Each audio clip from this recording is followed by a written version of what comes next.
Let me tell you, forget those pictures you see on Instagram. 90% of those people are not happy. That is the reason why you will hear that somebody pack his Lexus Jeep and jump into the lagoon and drown himself.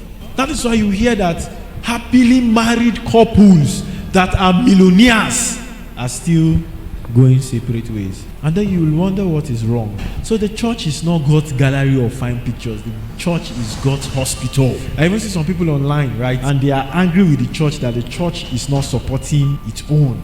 That look at so musician, he was in the church. The church is not called to support musicians. The church is called to edify the saints. The church is God's extensive hand covering you from the destructions in the world. And sometimes the destruction doesn't look destructive at first. It looks appealing. A lot of us are trying to use the church.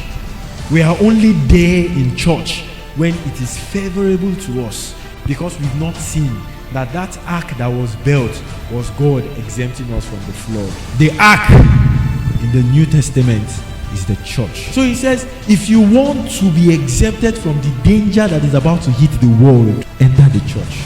That means that there are times where that ark will be smelling. There are times where the ark will be smelling. You know why? Because an elephant pooed inside, the cow pooed inside, the lion pooed inside, right? But the ark still remained the exemption from destruction. I hear a lot of people say that I don't like that church or that church. If you're so church today, everybody will be unbeliever, because they believe that the church is smelling. There's something in the church. There's something in the fellowship that doesn't make sense to them. It still doesn't change the fact that is God's exemption system.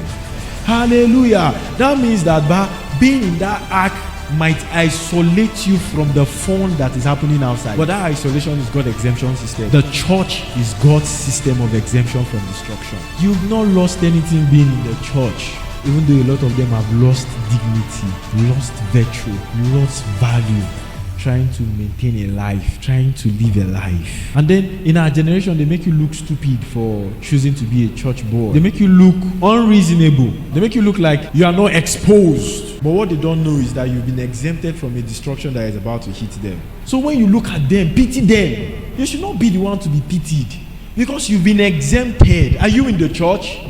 Then you've been exempted. There is no flood that can take you again.